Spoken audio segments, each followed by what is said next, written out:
My psycho mom never wanted me to have a girlfriend because she should be the only woman in my life. So when I brought over my first ever girlfriend, she exploded and made her cry. That was my breaking point, and I went nuclear. Within a few months, my mom was begging for forgiveness and telling us she'll do anything to restore the relationship. Ever since I was a kid, my mom made it crystal clear to me that she would come before my wife. And so, my dream of having a wife I loved was always dependent on my mother accepting her and liking her too. When I entered high school, I wanted to start dating, but every time I showed a picture of a girl I liked to my mom, she'd shut it down, saying I didn't need a girlfriend because she should be the only woman in my life. I knew deep down that what she was doing was wrong, but I pushed it away because I never wanted to make my mom upset. Fast forward 7 years later, I'm now 26, and at the last family gathering I brought over my first ever girlfriend. I was positive she would be the girl my mom accepted. She was studying to be a veterinarian, was drop-dead gorgeous, and was a national-level swimmer in high school. She kept reassuring me that things would be okay and that my mom would love her. For a second, I actually believed her. So when I knocked on my parents' door, I had more confidence than ever. But then my mom opened the door. "Hey mom, I would like you to meet my girlfriend, Kate." "What is this word doing here with my precious baby boy?" she interrupted, yelling. Both mine and Kate's faces deflated, and I tried to say something. "Mom, please just give her a chance." "No, she doesn't get to just come into our house. She knows she's not good enough for you, doesn't she?" She turned to Kate. I saw Kate holding back tears, and I felt so many emotions overcome me at once. Anger, embarrassment, hatred, everything. I told Kate we were going back to my car,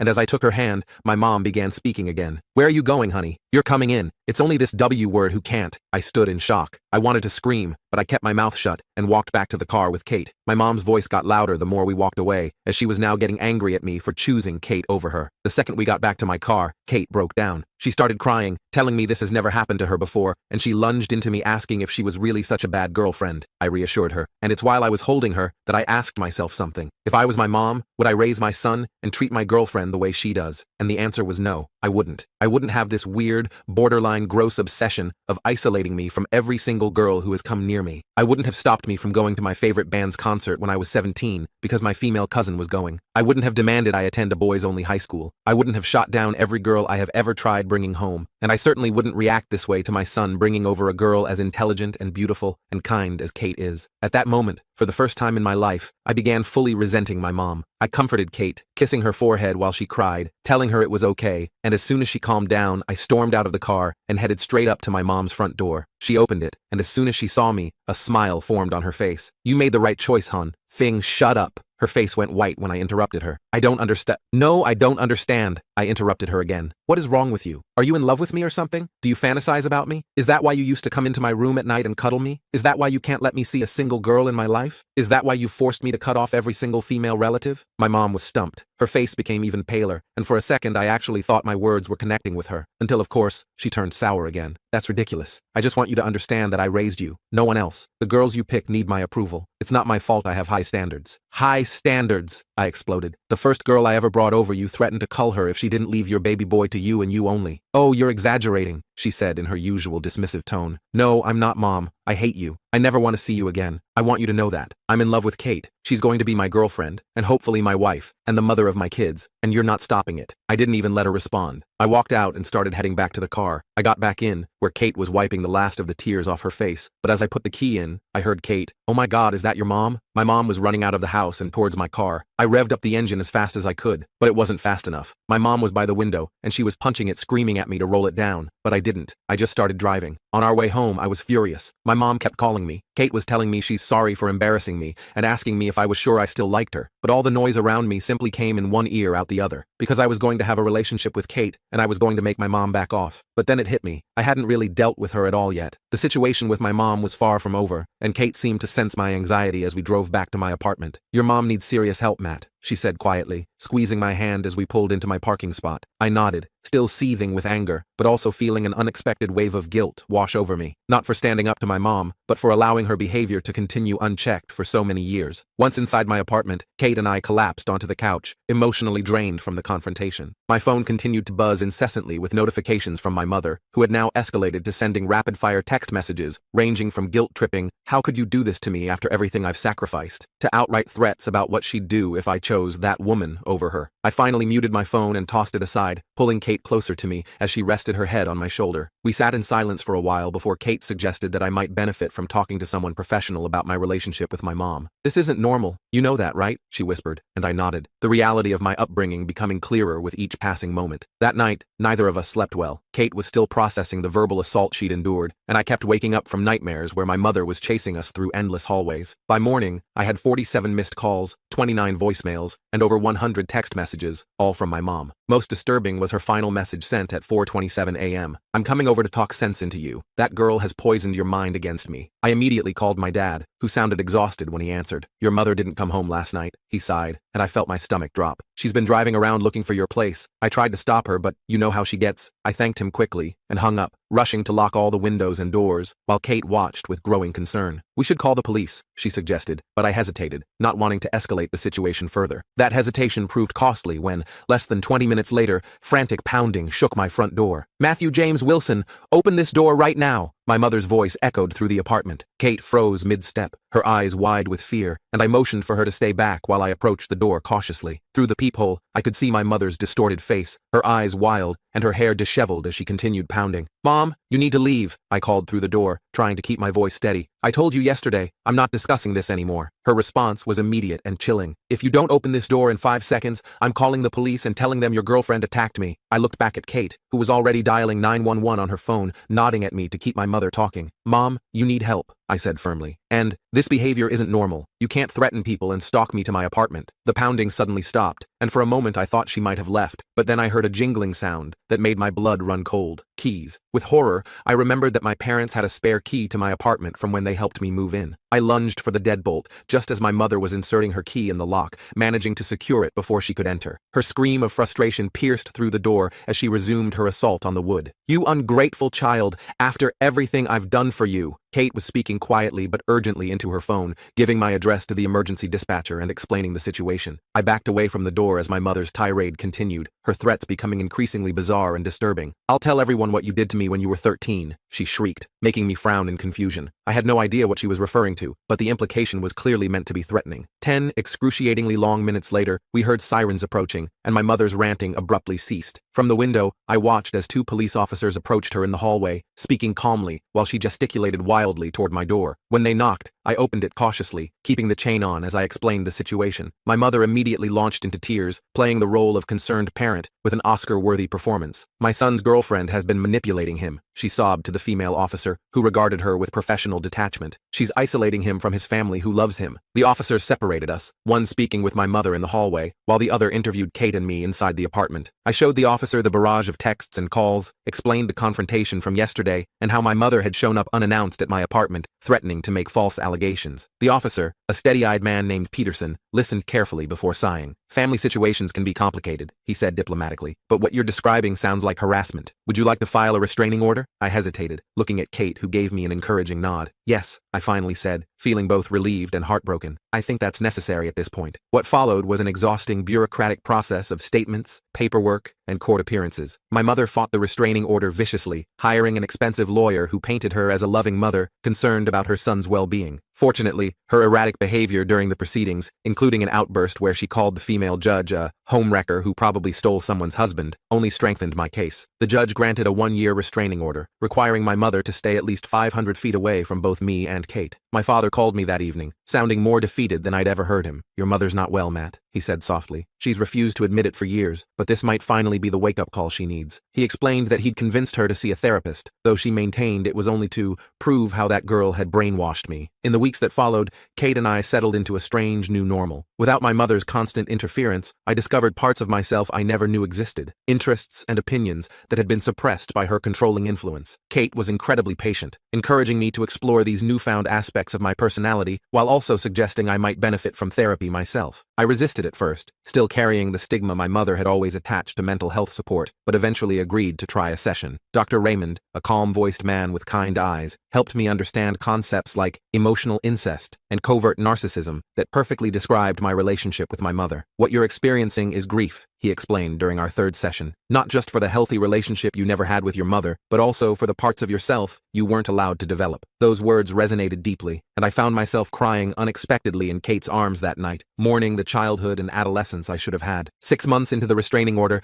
my father called with surprising news. My mother had been diagnosed with borderline personality disorder and was taking medication along with attending twice-weekly therapy sessions. "She's different, Matt," he said cautiously. "Not completely changed, but she's starting to recognize her behavior was inappropriate." I remained skeptical, but agreed to receive periodic updates about her progress. Kate and I grew closer through the ordeal, our relationship strengthened by the challenges we'd faced together. On our 1-year anniversary, I proposed during a quiet dinner at home, having asked her parents for their blessing the week before. Her father had pulled me aside afterward, gripping my shoulder firmly. "You've shown real courage standing up to your mother," he said. "That tells me everything I need to know about how you'll treat my daughter." We decided on a small wedding, inviting only close friends and family, including my father, who came alone. My mother had been informed of the engagement, but respected the restraining order by sending a card with a surprisingly thoughtful message. "I'm working on myself so that someday I might earn back the privilege of being in your life. Congratulations to you both." The wedding day itself was everything we could have hoped for, a celebration unmarred by drama or tension. Kate was radiant in her simple white dress, and I couldn't believe my luck as we exchanged vows beneath a canopy of autumn leaves. During the reception, my father approached us with a gift box and an envelope. "Your mother wanted you to have this," he explained, handing me the envelope first. "She wrote it with her therapist, and they both signed it to show it was part of her treatment." Inside was a 3-page letter containing something I never thought I'd see, a genuine apology. My mother acknowledged her inappropriate behavior, took responsibility without excuses, and expressed hope for eventual reconciliation while respecting our boundaries. The gift box contained a family heirloom, my grandmother's watch that my mother had always refused to part with. "A gesture of letting go," my father explained, his eyes misty. After our honeymoon, I agreed to a carefully controlled meeting with my mother in her therapist's office. The woman who greeted me bore little resemblance to the wild-eyed creature who had pounded on my door nearly 2 years earlier. She was subdued, speaking carefully and respecting my personal space. "I know I can never undo the harm I caused," she said, hands clasped tightly in her lap, "but I'm committed to being better, for myself and for any relationship we might rebuild in the future." It was the first of many monitored sessions, gradually transitioning to short coffee meetings with strict boundaries. Kate eventually joined some of these meetings, her presence a testament to her extraordinary compassion and strength. 3 years after our wedding, when Kate announced she was pregnant with our first child, we faced the difficult decision of how much access my mother would have to her grandchild. After much discussion, we agreed on supervised visits only, a condition my mother accepted with humility that would have been unimaginable before her treatment. The day our daughter Lily was born, my mother waited patiently in the hospital waiting room until we invited her in. Her hands trembled as she held her granddaughter for the first time,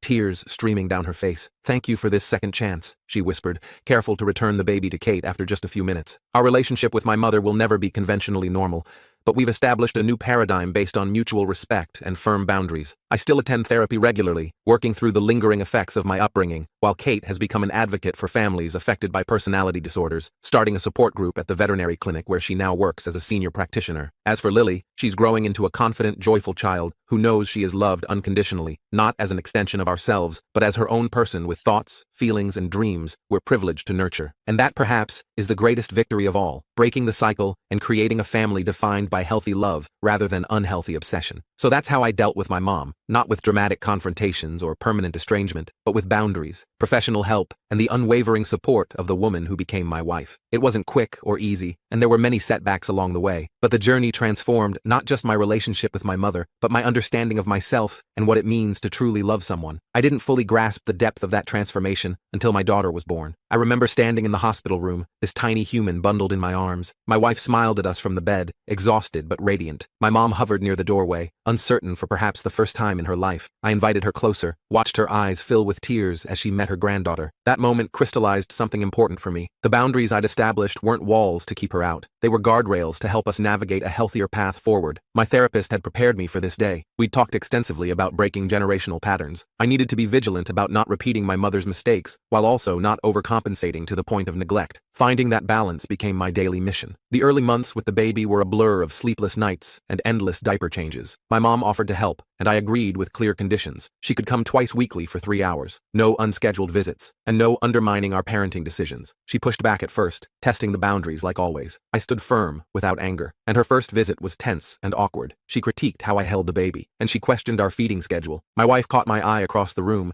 our silent communication system in full effect. I took a deep breath and redirected rather than confronted. The next visit went better. Mom brought homemade food and actually asked before picking up the baby. Small victories. And progress isn't linear, though. A month later, she showed up unannounced at 7 a.m. on a Sunday. I answered the door in my boxers, dark circles under my eyes from a night of colic screams. Mom pushed past me with a bag of baby clothes she'd bought. I stopped her in the hallway, told her she needed to leave and call later for a scheduled visit. Her face crumpled like tissue paper. Old guilt came rushing back, that familiar undertow, but I stood my ground. And later that day, she called and apologized. That was a first. And we rescheduled for Tuesday afternoon. The real breakthrough came during a family dinner when my daughter was 6 months old. Mom started her usual narrative about how no one had ever loved me like she did, how she'd sacrificed everything for me. I felt my wife tense beside me, protective as always. But instead of letting it slide or fighting back, I tried something new. I acknowledged her love and sacrifices. Then I gently suggested there were many ways to love someone. The conversation shifted. It wasn't perfect, but it was progress. Years of therapy had taught me to recognize the wounded child inside my mother. Her own upbringing had been harsh and conditional. She'd never learned healthy attachment. That understanding didn't excuse her behavior, but helped me respond with compassion rather than reactivity. As my daughter grew from infant to toddler, the dynamics shifted again. Mom became obsessed with being the favorite grandmother. She brought excessive gifts, and she competed with my in-laws for attention. I implemented a gift limit policy for everyone. Mom complied, reluctantly, but she complied. And she started therapy herself around this time. Never mentioned it directly to me. My aunt let it slip during a family gathering. I didn't press Mom about it, and some journeys need privacy. My daughter's 3rd birthday party became an unexpected milestone. Mom helped with decorations without taking over, and she deferred to our plans. She actually collaborated with my mother-in-law on the cake. My wife squeezed my hand under the table, her eyes saying everything. That night, after everyone left, I found myself sorting through old photos, pictures of me at 3, my mother's arms wrapped around me possessively. I studied my face in those images, and the anxiety in my eyes, the tense little shoulders. Then I looked at photos from that day, of my daughter laughing openly, moving freely between all the adults who loved her. The contrast hit me hard, and I was breaking the cycle. This work affected my career too, and I became more assertive at the office, set clearer boundaries with clients, stopped taking on impossible deadlines to prove my worth. My boss noticed the change and respected it, promoted me. The extra money helped us buy our first house, a modest 3-bedroom with a yard. Mom offered to help with the down payment. I thanked her, but declined. Financial entanglements had always been her favorite leash. The house needed work, while weekends of painting and repairs. Mom showed up in old clothes, ready to help without criticism. She and my wife planted a garden together, small green shoots pushing through dark soil, and like hope made visible. My brother visited that summer, and he'd moved across the country years ago, minimal contact with Mom. He watched our new family dynamic with wary confusion, asked me how I could stand to have her around at all. I explained about boundaries, and about the work we'd both done. He just shook his head, said I was a better person than him. I'm not, though, and just someone who made different choices. The holidays used to be battlegrounds, and Mom demanding certain traditions, meltdowns if plans changed. And that year, we hosted Thanksgiving, made it potluck style. Mom brought her famous stuffing without insisting everyone acknowledge its superiority. She helped clean up afterward, and she left when she said she would. My wife cried after she went home, and said she'd never thought this was possible. I hadn't either, honestly. Raising a child while healing my own childhood wounds proved complicated. I found myself overreacting to normal developmental stages. My daughter's first tantrum triggered something primal in me. I walked away, hands shaking, and called my therapist the next day. We worked through it, developed strategies for separating my past from her present. My mother noticed these moments too. Once, after witnessing me struggle with my daughter's defiance, she approached carefully, said simply that I was doing a good job, that I was a good father. Those words shouldn't have meant so much coming from her, but they did. When my son was born 2 years later, the family dynamics shifted again. Mom seemed more relaxed this time, and less desperate to prove herself. She'd established her place in our family system, knew the boundaries would hold, and knew her role was secure if limited. My father had remained peripheral through all this. His presence in my childhood had been like furniture, there but unresponsive, and he called when my son was born, actually sounded interested, and started visiting more often, started talking more. Mom and Dad in the same room still generated tension. Some wounds never fully heal, but they managed civil interactions centered around the grandchildren. My therapist helped me understand I couldn't fix their relationship, only navigate my own connections to them. Work stress peaked when my son was 6 months old. A major project went sideways, and deadlines loomed impossible. Sleep deprivation clouded everything, and old patterns beckoned. Work myself to exhaustion, and prove my worth through productivity. I caught myself this time, and requested deadline extensions, delegated where possible, and made it home for dinner most nights. My wife's career was taking off too, and we juggled childcare and household responsibilities, sometimes smoothly, sometimes with friction, Mom offered to watch the kids one afternoon a week. Consistent, reliable help.